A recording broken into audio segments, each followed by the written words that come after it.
वो वियोग में ही जाता है।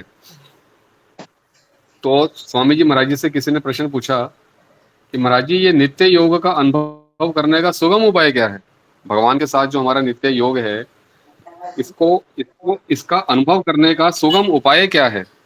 तो महाराज जी ने बोला, संसार में हम अनुकूलता प्रतिकूलता, सुख दुख, भाव अभाव, आदर निरादर, निंदा स्तुति आदि जितने भी द्वंद्व देखते हैं, उन सब का संयोग और वियोग होता है।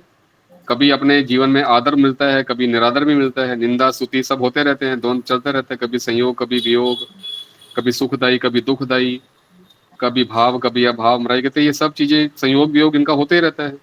इन दोनों पर अगर आप विचार करें तो संयोग है अनित्य और वियोग है नित्य। कल जो इसमें 6वें के 23 में बात बताई थी, संयोग किसको कहते हैं?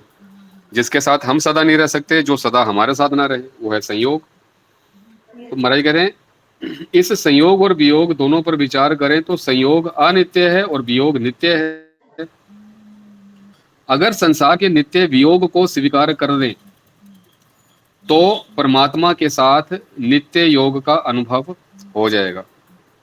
संसार के नित्य वियोग को स्वीकार कर लें, लेकिन बाधा क्या है कि संयोगों को ही सच्चा मान करके बैठे हुए हैं कि ये संयोग सच्चे हैं, ये बने रहें, इनको कुछ हो ना जाए। वियोग की तरफ दृष्टि नहीं है कि वियोग ही है वास्तव में। संयोग तो एक सेकंड का भी नहीं है, संयोग तो है ही नहीं। हर हर अवस्था में वियोग ही वियोग है। तो महाराज ने बोला कि संसार की किसी भी वस्तु व्यक्ति आदि से हमारा संयोग मिलन हुआ है तो अंत में उसका वियोग अवश्य होगा। एक श्लोक दिया महाराज ने वाल्मीकि जी का, 863 नंबर पेज है साधन सुधा सिंधु में। सर्वे क्षांता निश्चय पतनांता समृच्छय। अर्थ बता रहे हैं महाराज जी कि समस्त संग्रहों का अंत विनाश है, समस्त संग्रहों का अंत विनाश है, लौकिक उन्नतियों का अंत पतन है, संयोगों का अंत वियोग है और जीवन का अंत मरण है। संसार का वियोग नित्य है, इसका अनुभव मनुष्य मात्र को है। ये कोई नई बात नहीं है, पहले भी वियोग था, बाद में भी वियोग रहेगा और संयोग के समय भी निरंतर वियोग हो रहा है।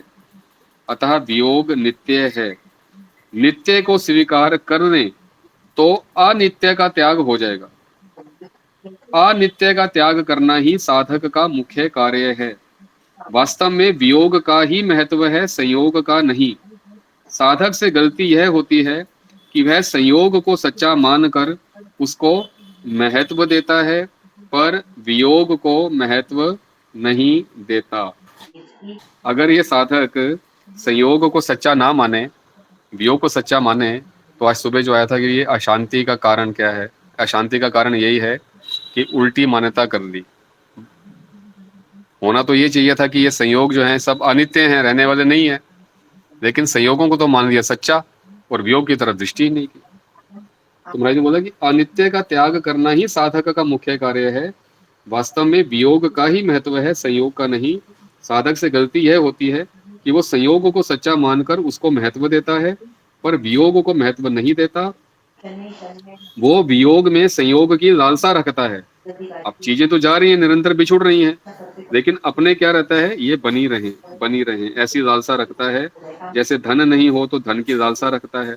अगर वो संयोग के साथ संबंध ना रखकर वियोग के साथ संबंध रखे, वियोग को ही महत्व दे तो निहाल हो जाए। जो नित्य वियोग को महत्व दे वह साधक है और जो अनित्य संयोग को महत्व दे वह संसारी है। अब साधक और संसारी में ये अंतर बताया महाराज जी ने कि जो नित्य वियोग को महत्व देता है वो साधक है और जो अनित्य संयोग को महत्व देता है वह संसारी है। जो नित्य का आदर करता है वह ज्ञानी है और जो अनित्य का आदर करता है वह अज्ञानी है। नित्य तत्व को ना पकड़कर अनित्य तत्व को पकड़ना ही जन्म मरण का कारण है। तो कारणम गुण संगो से, तो महाराज ने बोला संयोग अनित्य है और वियोग नित्य है। यह संपूर्ण वेदों और शास्त्रों की सार बात है। संसार के वियोग का अनुभव कर लेना ही नित्य योग है, जो बोला कि दुख संयोग का जिसमें वियोग है उसी का नाम योग है। संसार के वियोग का अनुभव कर लेना ही नित्य योग है। तम विद्याद दुख संयोग वियोगम योग संजितम। मिलना नित्य नहीं रहेगा, पर बिछुड़ना नित्य रहेगा। हम मिलन की इच्छा रखते हैं, मिलने को महत्व देते हैं, ये मूर्खता है। ये मूर्खता सत्संग से मिटती है। संसार का वियोग नित्य है। यह किसी एक व्यक्ति, मत, संप्रदाय, धर्म आदि की बात नहीं है, प्रत्युत सब की बात है। इसमें कोई मतभेद नहीं है। जिससे नित्य वियोग है, उसके संयोग को स्वीकार कर लिया, उसको सत्ता और महत्ता दे दी। इसलिए नित्य योग का अनुभव नहीं हो रहा है, और इसी के कारण जो है जीवन में जो अशांति बनी रहती है, दुख, संताप, हलचल बने रहते हैं, वो सब का कारण यही है कि जो संयोग एक क्षण भी टिकता नहीं है, उसको मान लिया सच्चा कि ये तो ऐसा ही बना रहेगा, ये हमसे बिछड़ेगा नहीं, ये ऐसे ही बने रहेंगे। तो महाराज कहते हैं इसी वजह से जो है नित्य योग का अनुभव नहीं हो रहा है। जो नहीं है उसको है मान लिया, इसलिए है होते हुए भी दिखना बंद हो गया। है तो सदा है ही रहता है, कभी नहीं में बदलता नहीं।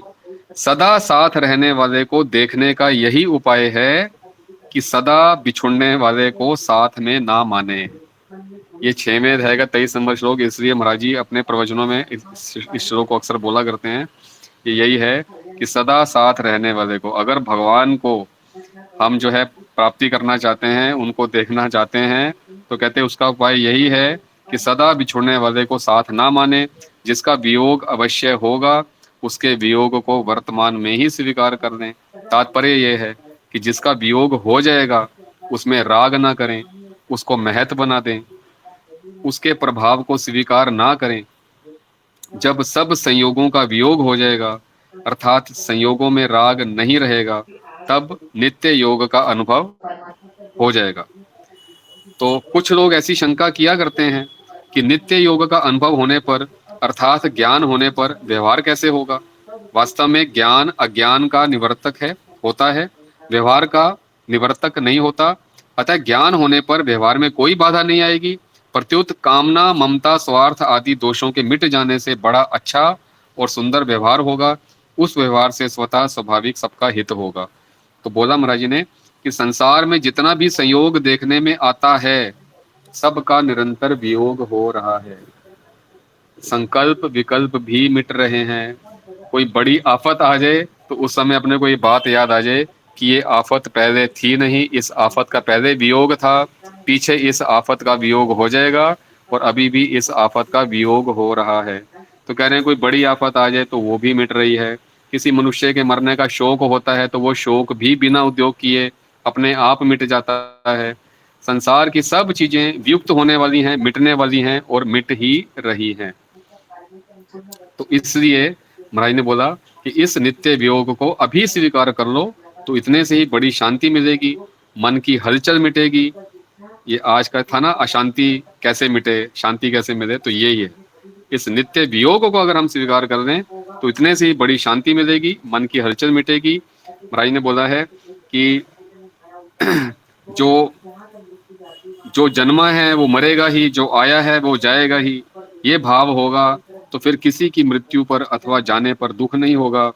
जैसे बालकपन चला गया तो आप उसको ला नहीं सकते, ऐसी जितनी चीजों का वियोग हो गया उनमें से किसी भी चीज को आप ला नहीं सकते।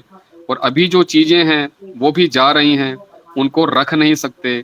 पहले वाली चली गई, अभी वाली जा रही है, तो भविष्य में आने वाली कौन सी टिकेगी। जाने वाले को क्या महत्व दें, क्या जाने वाली मिटने वाली चीज की भी कोई महत्ता होती है। उसको महत्ता ना दें तो नित्य योग का अनुभव हो जाएगा। तो ये वियोग जो है अपने बहुत काम की चीज है। पहले वियोग, पीछे वियोग, और संयोग काल में भी वियोग ही हो रहा है, लेकिन संयोग को सच्चा माना हुआ है, इसलिए अशांति, दुख, आफत, हलचल बने हुए हैं। जी नारायण नारायण। बहुत सुंदर, बहुत बढ़िया। हाँ जी आचार्य जी, राम राम, नारायण नारायण जी। अच्छा जी, अध्याय 6 तो चल ही रहा है, श्लोक संख्या 25 से पाठ शुरू होगा। प्रश्न संख्या 451। पूर्व श्लोक में भगवान ने संपूर्ण कामनाओं का त्याग एवं इंद्रियों का निग्रह करने के निश्चय की बात कही। अब कामनाओं का त्याग और इंद्रियों का निग्रह कैसे करें, इसका उपाय आगे के श्लोक में बताते हैं। 25वें श्लोक में उपाय बताया जा रहा है, इंद्रियों का निग्रह कैसे करें और कामनाओं का त्याग कैसे करें। शनै शनैः परमेत् बुद्ध्यादिति गृहीतया संस्थं मनः कृत्वा न किंचिदपि चिंतयेत्। धैर्य युक्त बुद्धि के द्वारा संसार से धीरे धीरे उपराम हो जाए।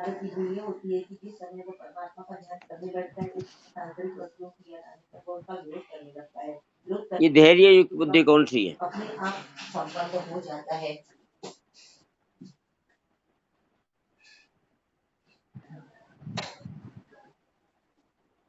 आचार्य जी राम राम।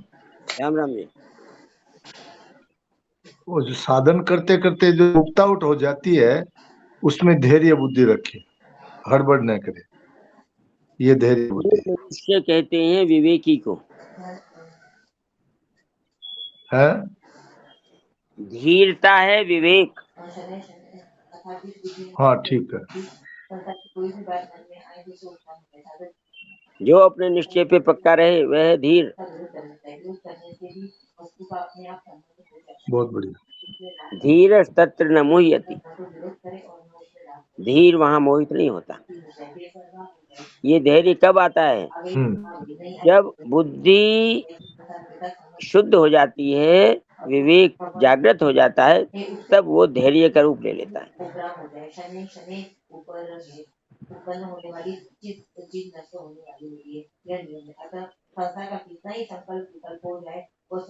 आचार्य जी, जब बुद्धि में विवेक आ जाता है तो फिर वो क्या कभी भी किसी भी परिस्थिति में विचलित नहीं होता है क्या, या कभी कभी हो सकता है? हाँ, नहीं हो सकता, कभी नहीं हो सकता है ना।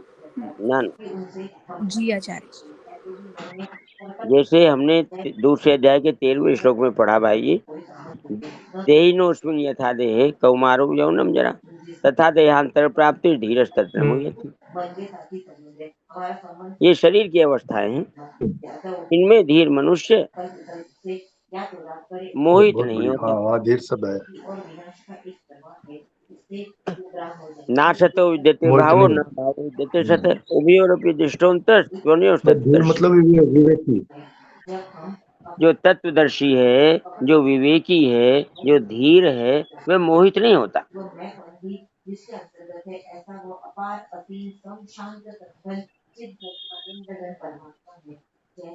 ये कहा गया है धैर्य युक्त बुद्धि के द्वारा संसार से धीरे धीरे उपराम हो जाए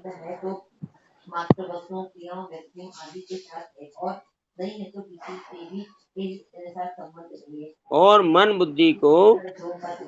अब देखो यहाँ पहले धैर्य युक्त बुद्धि का है, फिर आगे मन बुद्धि का। हाँ बिल्कुल।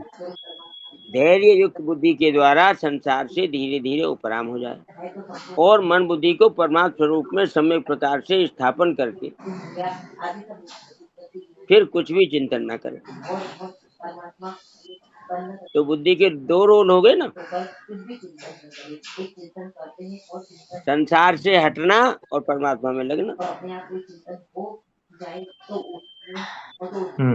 ठीक है।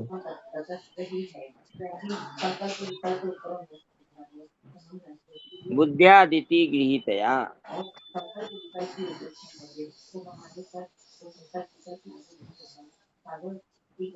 इसमें खास बात यह है, फिर कुछ भी चिंतन न करें। संसार से हटा के परमात्मा में स्थापित करते, फिर कुछ भी चिंतन न करें।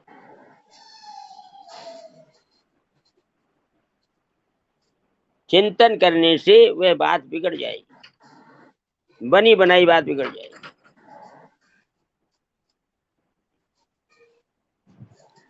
चिंतन व्यवधान कर देगा। बुद्ध्यादिति गृहीतया, साधन करते करते प्राय साधकों को उकताहट होती है। निराशा होती है कि ध्यान लगाते विचार करते इतने दिन हो गए पर तत्व प्राप्ति नहीं हुई, तो अब क्या होगी, कैसे होगी? इस बात को लेकर भगवान ध्यान योग के साधक को सावधान करते हुए कहते हैं कि उसको ध्यान योग का अभ्यास करते हुए सिद्धि प्राप्त ना हो तो भी उकताना नहीं चाहिए।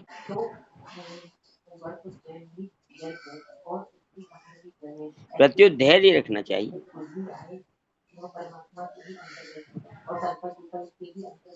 उकताहट कच्चापन है और धैर्य पक्कापन है।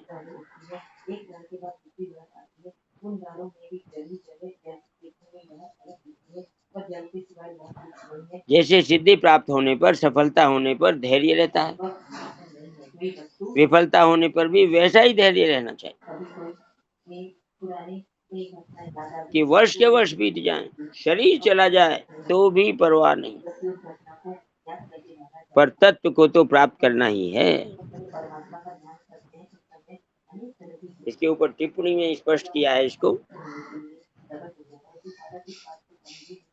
इहासने शुष्यतु मे शरीरम स्वगस्थिमासं प्रलयं च यातु अप्राप्य बोधम बहुकल्प दुर्लभम नैवासनात् कायमिदं चलिष्यति।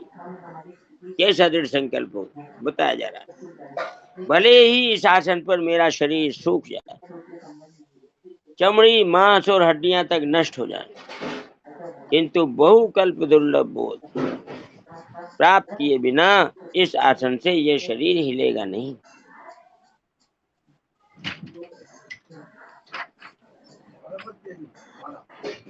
ऐसा संकल्प होना चाहिए।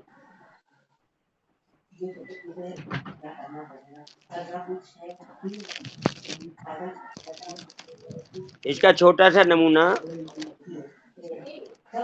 शरणानंद जी महाराज ने हमको दिखाया था।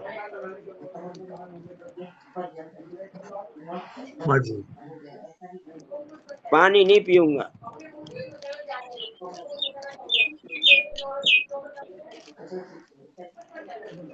जल ग्रहण तब करूंगा जब बोध हो जाएगा। भोजन करके बैठे,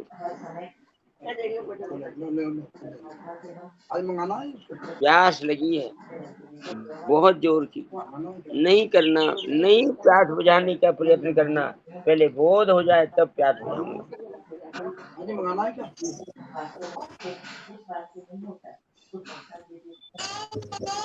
ऐसी और यही हुआ। होना चाहिए, ऐसी ऐसा पक्कापन होना चाहिए।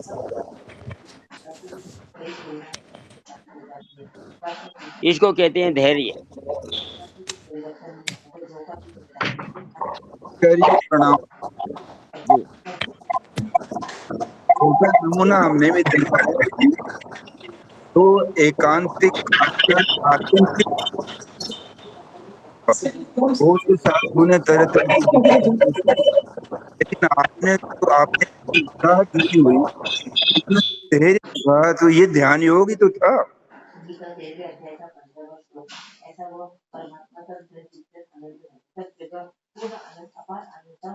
आचार्य समझ में आई का क्या बोल रही? बहुत डिस्टरबेंस है, कोई आवाज आपकी सुनाई नहीं दे रही, स्पष्ट नहीं आ रही। नटवर जी दोबारा बोलो, पहले ओम प्रकाश जी का भी म्यूट खुला था इसलिए डिस्टर्ब हो रही थी। अब एक बार दोबारा बोल के देखो, वैसे आपकी दिक्कत है ही है। मैं ये कह रहा हूँ कि कल आचार्य जी ने जो धैर्य रखा, जो बिल्कुल उकताहट नहीं होगी, आत्यंतिक सुख के बारे में इतने साधकों ने जिज्ञासा रखी, लेकिन उनका धैर्य गजब था, विलक्षण था। तो ये उनका ध्यान योग ही था ना।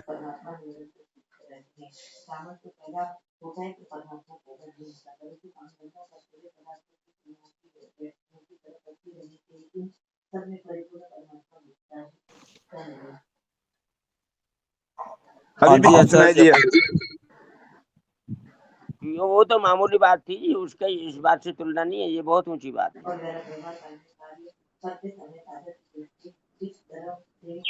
आचार्य जी ये तो ABCD था।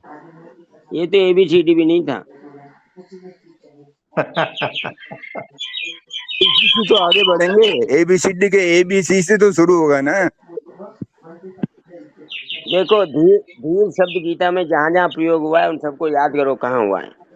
14वें अध्याय का 24वां श्लोक, सम दुख सुख स्वस्थ समलोष्टाश्म कांचन तुल्य तुल्य प्रिया प्रियो धीरस। वहां फिर धीर आया, जो सम सुख दुख में सम है, मान अपमान में सम है। धीरस तत्र न मुह्यति, धीरस मोहित नहीं होता। कितने भी द्वंद्व आ जाए, कैसी भी आफत आ जाए, वो मोहित नहीं होता। मोहित नहीं होता यानी विचलित नहीं होता।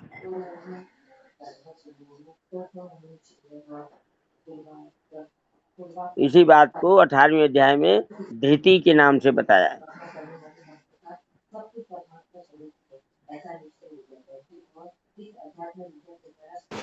कारण कि इससे बढ़कर दूसरा कोई ऐसा काम नहीं है, इसलिए इसको समाप्त करके आगे क्या काम करना है। यदि इससे भी बढ़कर कोई काम है तो इसको छोड़ो और उस काम को अभी करो। जब व्यक्ति ध्यानावस्था में होता है और उसके मन में कोई और बात रहती है कि पहले ध्यान कर लूं फिर ये करूंगा, तो ध्यान नहीं लगता। ध्यान सबसे मुख्य चीज है। ध्यान से मुख्य अगर कुछ है पहले से ही सोच रखा है तो ध्यान नहीं लगेगा। उस मुख्य को जो सोच रखा है पहले ही खत्म करो। आगे कुछ नहीं करना, केवल ध्यान लगाना। ध्यान से ऊंची कोई चीज है नहीं, हो नहीं सकती। जब ऐसा धैर्य होगा, ऐसी बुद्धि होगी, ऐसी दृढ़ता होगी, तब बात बनेगी। बहुत अच्छी बात। आचार्य जी दूसरे का 15 नंबर श्लोक में भी आता है ना, धीरम करके जो। हाँ बिल्कुल, बोलो। कर्म ब्रह्म क्या है? सो अमृत वाय कल्पते वाला जो श्लोक है ना अपना, देहिनोऽस्मिन् यथा देहे कौमारयो वनंजरा तथा देहांतर प्राप्तिर्धीरस्तत्र न मुह्यति। ये तो 13 है और 15 में भी है। दूसरे का हाँ 15 जो है, हाँ जी 15 में भी है। यम हि न व्यथ्यन्ते ते पुरुषं पुरुषर्षभ सम दुःख सुखं धीरं सोमृतत्वाय कल्पते। हाँ, वो है धीर, जो मात्रा स्पर्शास्त्र आदि से व्यथित नहीं होता, इनको सहन कर लेता है, वह धीर है। वो परमात्मा प्राप्ति का अधिकारी है। धीर पुरुष ही परमात्मा प्राप्ति का अधिकारी है, कहने का मतलब ये है। आचार्य 18 का 26 काम करेगा इसमें? 18 का 26 मुक्त संगो न हमवादी, बोलो। नित्योत्साह समन्वित सिद्ध सिद्धियो निर्विकार, सात्विक उच्चते, सिद्ध निर्विकार। जो सिद्धि असिद्धि में सम रहता है, वो सिद्धि असिद्धि में सम रहना वही धीर है। और समता में स्थित होना ये भी धीर है। धैर्य और उत्साह युक्त इसमें आए ना, दो शब्द जो आए हैं इसमें, दो के जो 3 जोड़े बताए श्लोक में। हाँ। पहला जोड़ा है कर्ता, जो कर्ता राग रहित और कृतित्व अभिमान से रहित, ये दो पहला जोड़ा हो गया रहित होने वाला। दूसरा जोड़ा है सहित होने वाला, धैर्य और उत्साह युक्त, धैर्य और उत्साह से सहित। और फिर तीसरा जोड़ा बताया दूसरे का सिद्धि और असिद्धि में निर्विकार। तो पहले हाँ ये इसमें धैर्य की बात आई हमारे। ये सात्विक करता है। सात्विक कर्ता के लक्षण है ये। हाँ जी 3 जोड़े हैं इसमें। मुक्त संगो न हंगवादी धृत्युत्साह समन्वित है सिद्ध सिद्धियो निर्विकार कर्ता सात्विक उच्यते। एक तो सिद्धि और असिद्धि में निर्विकार होना, और धृति धैर्य और उत्साह होना, और मुक्त संगो आसक्ति और अहंकार को छोड़ना ही क्या है? मुक्त संगो न हंगवादी। इसका अर्थ क्या होगा आचार्य जी? आसक्ति को छोड़ना, अहंकार को छोड़ना। हाँ, तो आसक्ति और अहंकार ये जोड़ा एक हुआ। और ये धीर शब्द का प्रयोग कर्मयोग और ज्ञान योग में होता है, खास तौर से ज्ञान योग में। ध्यान योग और ज्ञान योग एक ही बात है। तो ये श्लोक 26 में कौन सा है? कर्मयोग है कि ज्ञान योग? कर्मयोग का है ये? नहीं, वो भक्ति योग का है। सात्विक कर्ता। जी सात्विक कर्ता के ये लक्षण बताए। जी मैम जी, ये सात्विक कर्ता के कौन से उसमें हिसाब ने बताए, कौन से अध्याय की कौन सा श्लोक है? 18वें अध्याय का 26वां। राम राम जी। आचार्य जी, तुलसीदास जी महाराज ने भी कहा है, धीरज धर्म मित्र अरु नारी, आपतकाल परिखिए चारी। हाँ, जब धीरज आफत कहाँ आए, है? वहाँ धैर्य ही है। जब आफत आती है तब धैर्य काम आता है। धैर्य की परीक्षा तब होती है जब आफत में भी बना रहे, डटा रहे, भागे नहीं। मैदान छोड़ के भागने वाला धीर पुरुष नहीं कहलाता। जो मैदान में डट के लड़े उसको धीर कहते हैं।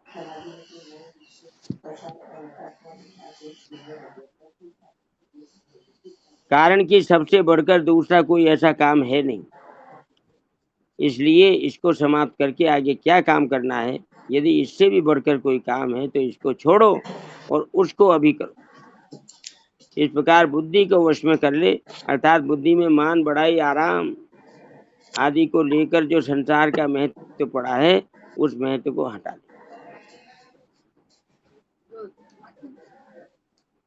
सुन लिया भाई जी? पहले ध्यान थोड़ा सा बहुत जल्दी जल्दी बोल गए। पहले ध्यान कर लो, फिर एक सभा में जाना है, वहां मेरा महिमा मंडन होगा, माला वाला पहनाए जाएंगे, मेरा सम्मान होगा, मुझे वहां नहीं मिलेगा। अगर ऐसी बात सोच के ध्यान करने बैठा कभी नहीं लगेगा ध्यान। वही बात बड़ाई के साथ है और वही बात आराम के साथ है कि आराम करूंगा फिर पहले ध्यान कर लूं। भैया तू आराम पहले ही कर ले, बाद में ध्यान कर। तो ध्यान अंतिम है, ध्यान से पहले कुछ भी है तो फिर ध्यान नहीं है।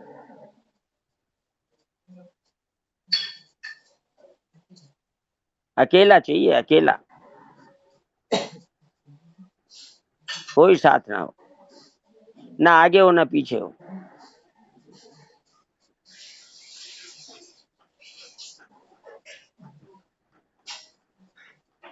इस प्रकार बुद्धि को वश में कर ले, अर्थात बुद्धि में मान, बड़ाई, आराम आदि को लेकर जो संसार का महत्व पड़ा है उस महत्व को हटा दे। तात्पर्य है कि पूर्व श्लोक में जिन विषयों का त्याग करने के लिए कहा गया है, धैर्य युक्त बुद्धि से उन विषयों से उपराम हो जाए।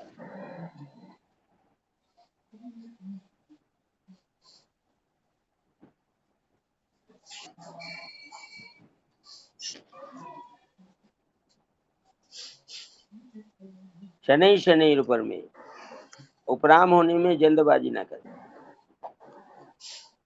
किंतु धीरे धीरे उपेक्षा करते करते विषयों से उदासीन हो जाए, और उदासीन होने पर उनसे बिल्कुल ही उपराम हो जाए।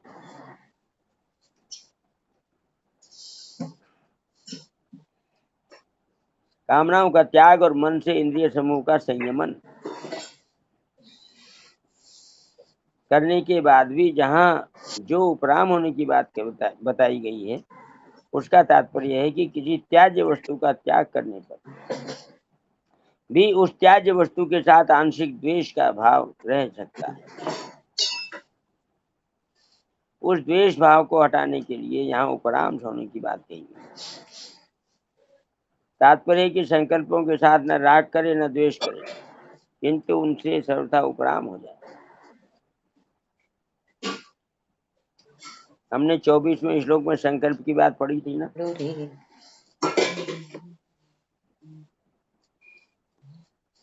हाँ, 24वें में तो संकल्प की बात है। हाँ, तो कि संपूर्ण संकल्प से उत्पन्न होने वाली। हाँ, संकल्पों के साथ न राग करे न द्वेष करे, उनसे सर्वथा उपराम हो जाए। यहाँ उपराम होने की बात इसलिए कही गई है कि परमात्म तत्व मन के कब्जे में नहीं आता है।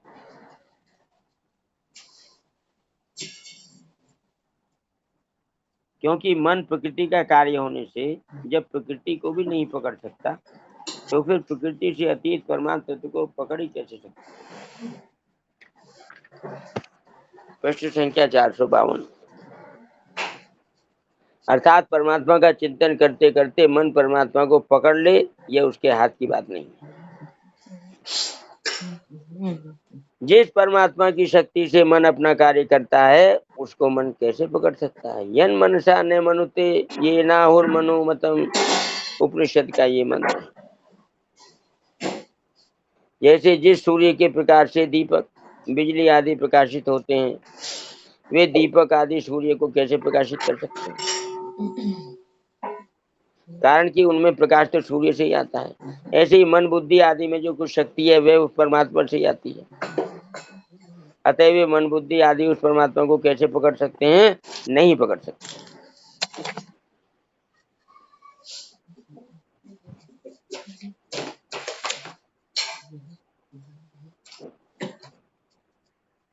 चिंतन करते करते मन उपराम हो जाता है, थक कर चूर हो जाता है, फिर बैठ जाता है, उसके कार्यकलाप बंद हो जाते हैं।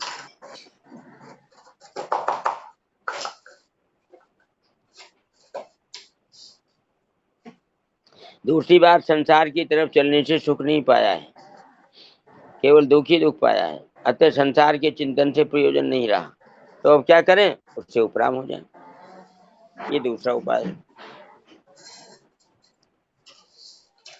परमात्मा का चिंतन करने से परमात्मा को पकड़ा जाना संभव नहीं है, इसलिए मन थक के चुप हो जाता है। और संसार का चिंतन करने से आज तक कुछ मिला नहीं, दुखी दुख मिला है, इसलिए संतान के चिंतन से उपराम हो जाए।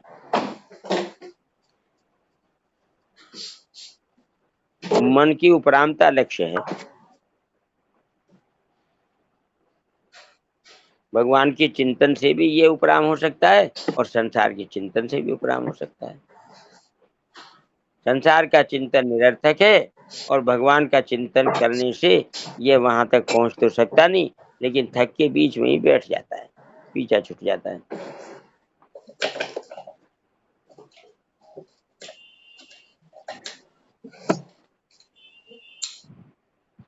आत्मसंस्थम मन कृत्वा, यहाँ मन शब्द अंतःकरण का वाचक है।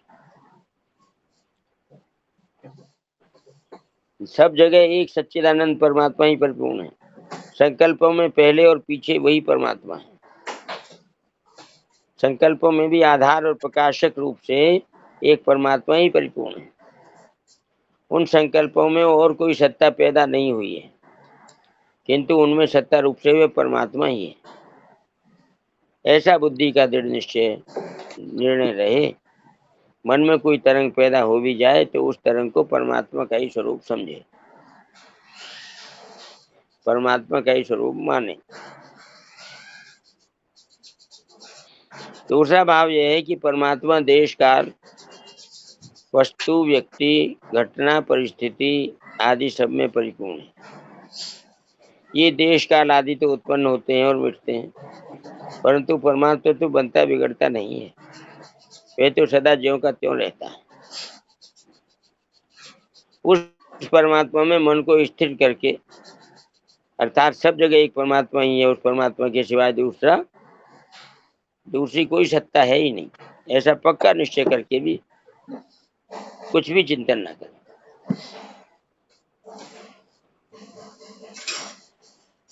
न किंचिदपि चिंतयेत्, संसार का चिंतन न करे, यह बात तो पहले ही आ गई। अब परमात्मा सब जगह परिपूर्ण है, ऐसा चिंतन भी ना करें।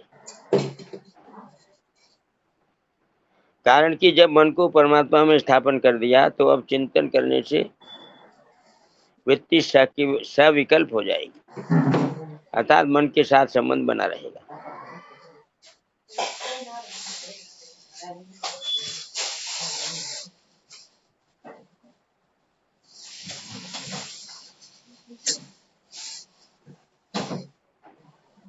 सविकल्प वृत्ति मन की होती है। मन में संकल्प विकल्प होते हैं। अगर विकल्प है तो मन के साथ है वृत्ति, मन ने पकड़ा हुआ है। मन को परमात्मा में स्थापन कर दिया तो अब चिंतन करने से सविकल्प वृत्ति हो जाएगी, अर्थात मन के साथ संबंध बना रहेगा, जिससे संसार से संबंध विच्छेद नहीं होगा।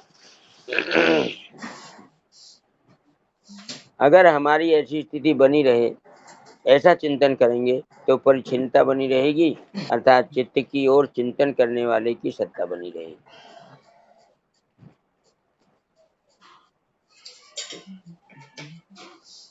अतः सब जगह एक परमात्मा ही परिपूर्ण है, ऐसा दृढ़ निश्चय करने के बाद किसी प्रकार का किंचित मात्र भी चिंतन न करें। इस प्रकार उपराम होने से स्वतः सिद्ध स्वरूप का अनुभव हो जाएगा, जिसका वर्णन पहले 22वें श्लोक में हुआ है।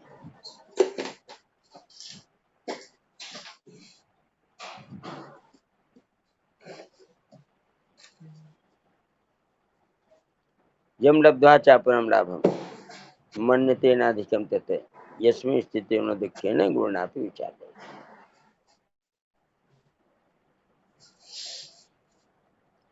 अब ध्यान संबंधी मार्मिक बात शुरू होती है।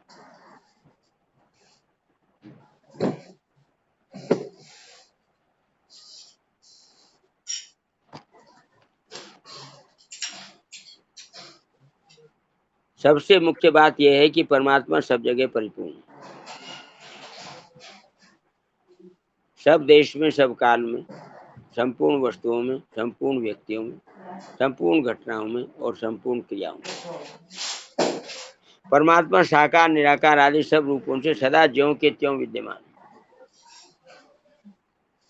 उस परमात्मा के सिवाय जितना भी प्रकृति का कार्य है, वह सब का सब परिवर्तनशील है। परंतु परमात्म तत्व में कभी किंचित मात्र भी परिवर्तन नहीं हुआ, न होगा, न हो ही सकता है। उस परमात्मा का ध्यान ऐसे किया जाए कि जैसे कोई मनुष्य समुद्र में गहरा उतर जाए,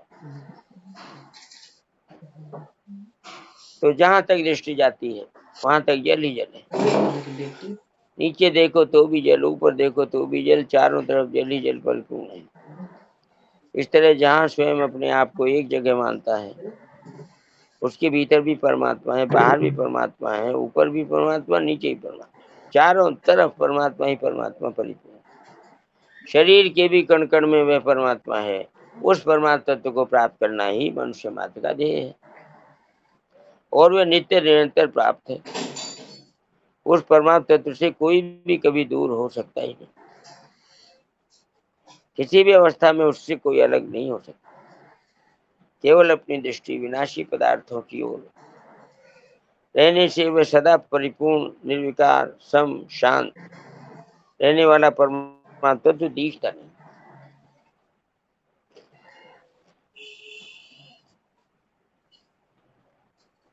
ओझल हो जाता है।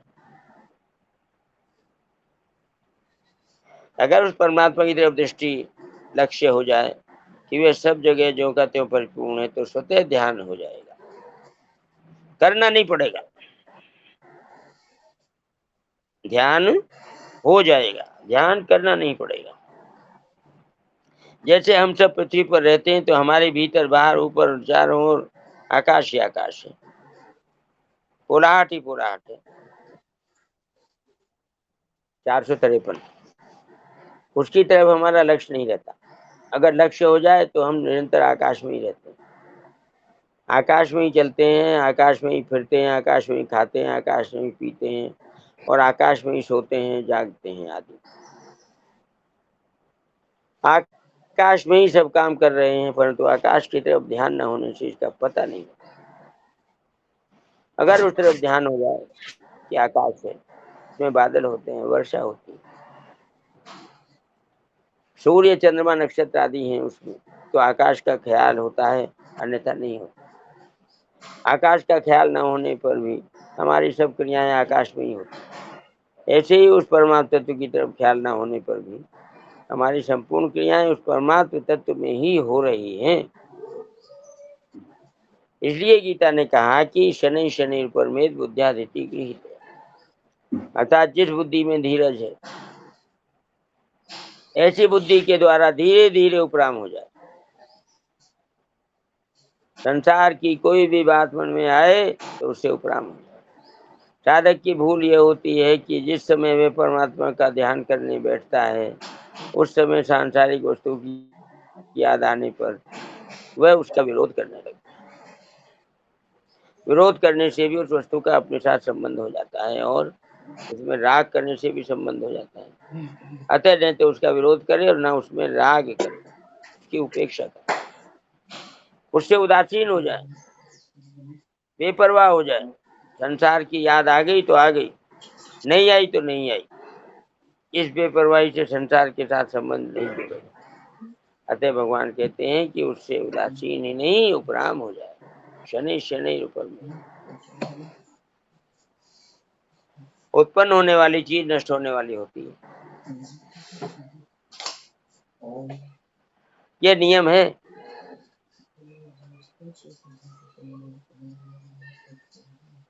जातस्य ध्रुव मृत्यु ध्रुवम जन्म मृत्युश्च। जो जन्मा है मरेगा, मरा है जन्मे, नियम। उत्पन्न होने वाली चीज नष्ट होने वाली होती है, यह नियम। अतः संसार का कितना ही संकल्प विकल्प हो जाए वह सब नष्ट हो रहा है। इसलिए उसको रखने की चेष्टा करना भी गलती है और नाश करने का उद्योग करना भी गलती है।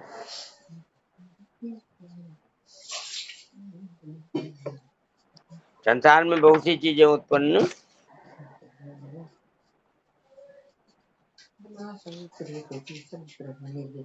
और नष्ट होती हैं, पर उनका पाप और पुण्य हमें नहीं लगता, क्योंकि उनसे हमारा संबंध नहीं है।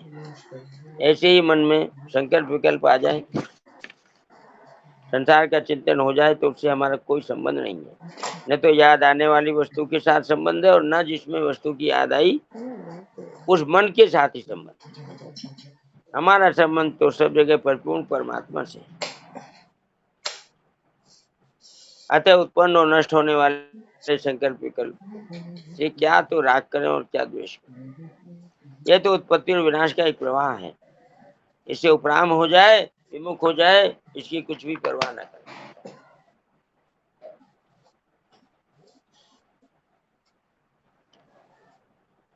एक परमात्मा ही परमात्मा परिपूर्ण है।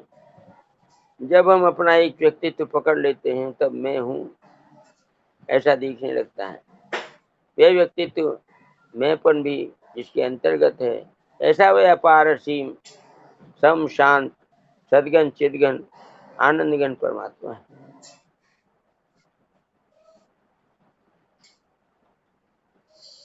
जैसे संपूर्ण पदार्थ क्रियाएं आदि एक प्रकाश के अंतर्गत है, तो उस प्रकाश का संबंध है तो मात्र वस्तुओं क्रियाओं व्यक्तियों आदि के साथ है और नहीं है तो किसी के भी साथ नहीं। प्रकाश अपनी जगह ज्यों का त्यों स्थित है। उसमें कई वस्तुएं आती जाती रहती हैं, कई क्रियाएं होती रहती हैं, किंतु प्रकाश में कुछ भी फर्क नहीं पड़ता। ऐसी प्रकाश स्वरूप परमात्मा के साथ किसी भी वस्तु किसी भी क्रिया आदि का कोई संबंध नहीं है। संबंध है तो संपूर्ण के साथ संबंध है, नहीं है तो किसी के साथ भी नहीं। ये वस्तु क्रिया आदि सब उत्पत्ति विनाश वाली है और वह परमात्मा अनुत्पन्न तत्व है, उत्पन्न होने वाला नहीं है। वह परमात्मा में स्थित, उस परमात्मा में स्थित होकर कुछ भी चिंतन न करे।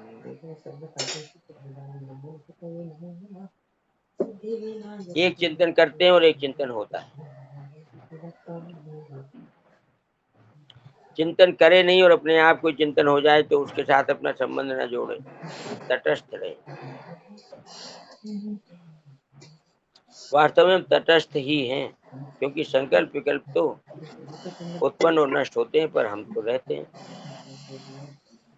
इसलिए रहने वाले स्वरूप में ही रहें और संकल्प विकल्प की उपेक्षा करें, तो हमारे पर वह संकल्प विकल्प लागू नहीं होगा। साधक एक गलती करता है कि जब उसको संसार याद आता है तब वह उससे द्वेष करता है कि इसको हटाओ, इसको मिटाओ। ऐसा करने से संसार के साथ विशेष संबंध जुड़ जाता है। इसलिए उसको हटाने का कोई उद्योग न करें, प्रत्युत ऐसा विचार करे कि जो संकल्प विकल्प होते हैं उनमें भी वह परमात्मा तत्व ओतप्रोत है। जैसे जल में बर्फ का ढेला डाल दें तो बर्फ स्वयं भी जल है और उसके बाहर भी जल है, ऐसे ही संकल्प विकल्प कुछ भी आए वह परमात्मा के ही अंतर्गत है और संकल्प विकल्प के भी अंतर्गत परमात्मा ही परमात्मा परिपूर्ण। जैसे समुद्र में बड़ी बड़ी लहरें उठती हैं, एक लहर के बाद दूसरी लहर आती है, उन लहरों में भी जल ही जल है। देखने में लहर अलग दिखती है पर जल के सिवाय लहर कुछ नहीं है। ऐसे ही संकल्प विकल्प में परमात्मा तत्व के सिवाय कोई तत्व नहीं, कोई वस्तु नहीं है। प्रश्न संख्या 454।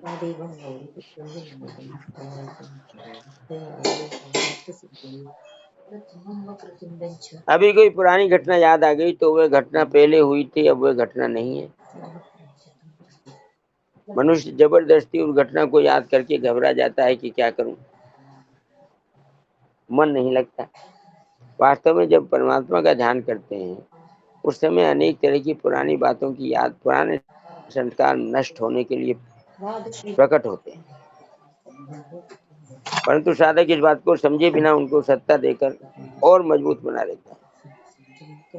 इसलिए उनकी उपेक्षा कर दे, उनको ना अच्छा समझे ना बुरा, तो वे जैसे उत्पन्न हुए वैसे ही नष्ट हो जाए। हमारा संबंध परमात्मा के साथ है, न हम परमात्मा के हैं और परमात्मा हमारा है। सब जगह परिपूर्ण उस परमात्मा में हमारी स्थिति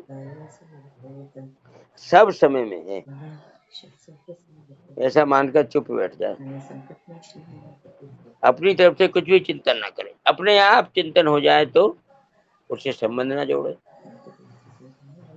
फिर वृत्तियां अपने आप शांत हो जाएंगी और परमात्मा का ध्यान स्वतः होगा। कारण की वृत्तियां आने जाने वाली हैं और परमात्मा सदा रहने वाला है।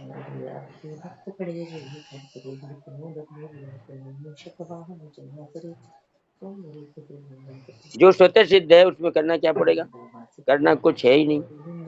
साधक ऐसा मान लेता है कि मैं ध्यान करता हूँ, चिंतन करता हूँ, ये गलती है।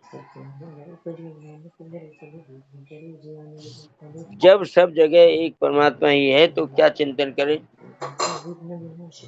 क्या ध्यान करें। समुद्र में लहरें होती हैं पर जल तत्व में न लहरें हैं न समुद्र है। ऐसे परमात्मा तत्व में न संसार है, न आकृति है, न आना है, न जाना है। वह परमात्मा तत्व परिपूर्ण है, सम है, शांत है, निर्विकार है और स्वतः सिद्ध है। उसका चिंतन करना नहीं पड़ता। उसका चिंतन क्या करें, उसमें तो हमारी स्थिति स्वतः है। हर समय हमारी स्थिति उसमें हर समय स्वतः है। व्यवहार करते समय भी उस परमात्मा से हम अलग नहीं होते, प्रत्युत निरंतर उसमें रहते हैं। जब व्यवहार वाली वस्तुओं को आदर देते हैं, महत्व देते हैं, तब विक्षेप होता है। एकांत में बैठे हैं और कोई बात याद आ जाती है तो विक्षेप हो जाता है। वास्तव में विक्षेप उस बात से नहीं होता, उसको सत्ता दे देते हैं, महत्ता दे देते हैं, उससे विक्षेप होता है।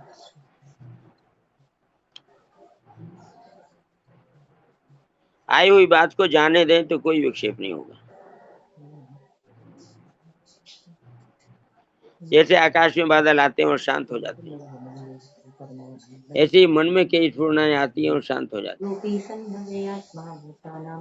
आकाश में कितने ही बादल आए और चले जाएं, पर आकाश में कुछ परिवर्तन नहीं होता, वह ज्यों का त्यों रहता है। ऐसे ही ध्यान के समय कुछ याद आए अथवा ना आए, परमात्मा ज्यों का त्यों परिपूर्ण रहता है। कुछ याद आए तो उसमें ही परमात्मा है और कुछ याद न आए उसमें ही परमात्मा है। देखने में, सुनने में, समझने में जो कुछ आ जाए उन सबके भीतर भी परमात्मा है और सबके भीतर भी,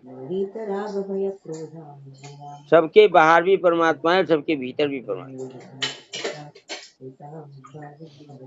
घर चर और अचर जो कुछ है वे भी परमात्मा ही है। दूर से दूर भी परमात्मा है, नजदीक से नजदीक भी परमात्मा, परंतु अत्यंत सूक्ष्म होने से वह बुद्धि के अंतर्गत नहीं आता। 13वें अध्याय का 15वां श्लोक। बहिरंतरस्य भूतानां मचरम चरमेव च सूक्ष्मत्वात् तद्विज्ञेयं दूरस्थं चान्तिके च तत्।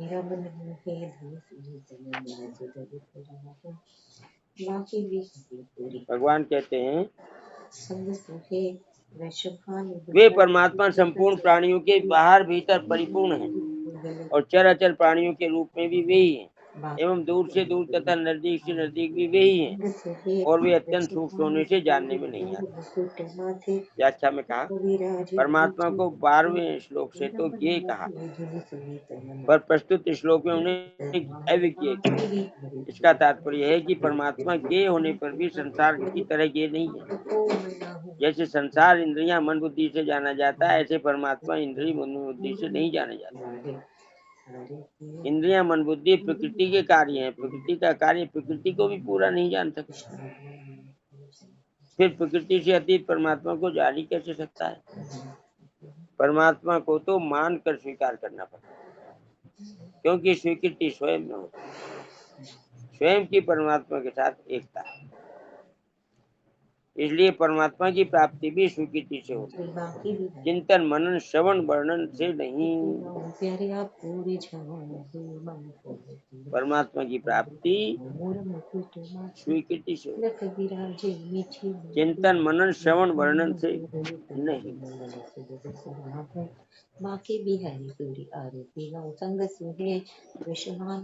ऐसा 13वें अध्याय के 15वें श्लोक में बताया गया।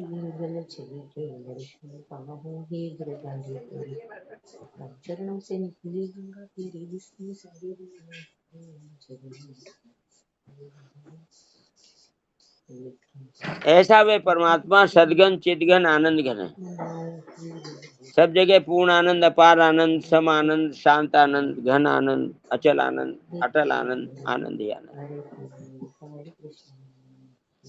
एकांत में ध्यान करने के सिवाय दूर से समय कार्य करते हुए भी ऐसा समझे कि परमात्मा सब में परिपूर्ण। कार्य करते हुए सावधान होकर परमात्मा की सत्ता मानेंगे तो ध्यान के समय बड़ी सहायता मिलेगी, और ध्यान के समय संकल्प विकल्प की उपेक्षा करके परमात्मा में अटल स्थित रहेंगे तो व्यवहार करते समय परमात्मा के चिंतन में बड़ी सहायता मिलेगी। जो साधक होता है वह घंटे 2 घंटे नहीं, 8 पहर 24 घंटे साधक होता है। जैसे ब्राह्मण अपने ब्राह्मण पने में निरंतर स्थित रहता है, ऐसे ही मात्र जीव परमात्मा में स्थित रहते हैं निरंतर। ब्राह्मण तो पैदा होता है पर परमात्मा पैदा नहीं होता, परंतु काम धंधा करते हुए पदार्थों की, क्रियाओं की, व्यक्तियों की तरफ वृत्ति रहने से उन सब में परिपूर्ण परमात्मा दिखता नहीं। इसलिए एकांत में बैठकर ध्यान करते समय और व्यवहार काल में कार्य करते समय साधक की दृष्टि इस तरफ रहनी चाहिए कि सब देश में, सब काल में, सब वस्तु में, सब व्यक्ति में, सभी घटना क्रिया आदि में एक परमात्मा तत्व ही ज्यों का त्यों परिपूर्ण है, उसी में स्थित रहे और कुछ भी चिंतन ना करे। हाँ जी।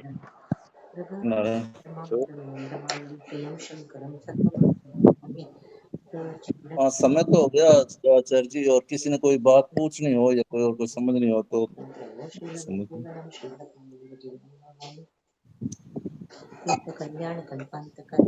हाँ जी मोहनदास जी भाई जी, नहीं तो फिर ओम प्रकाश जी से थोड़ा 10-12 मिनट हाँ सुबह प्रवृत्ति के बारे में हाँ बताएं।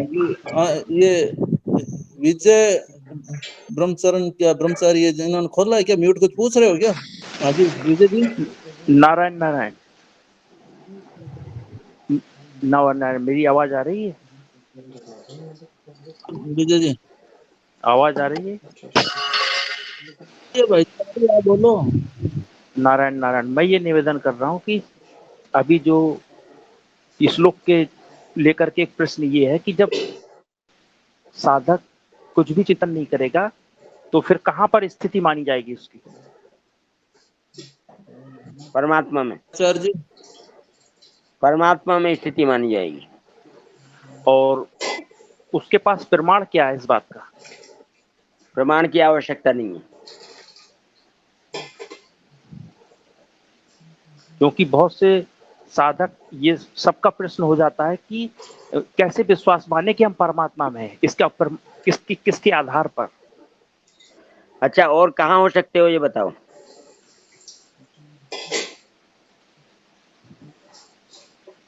अगर आपको विश्वास नहीं हो रहा है कि हम परमात्मा में हैं, तो कहाँ हो सकते हो, उसका नाम बताओ। नहीं, परमात्मा में तो हम हैं, इसका हम आधार किसका लेंगे बताने के लिए कि हम परमात्मा में हैं? परमात्मा का ही आधार लिया जाएगा, और किसी का आधार कैसे ले सकते हो?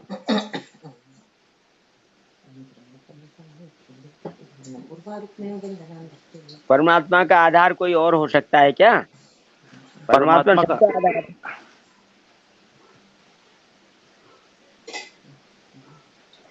आप परमात्मा से बड़े हो कि छोटे?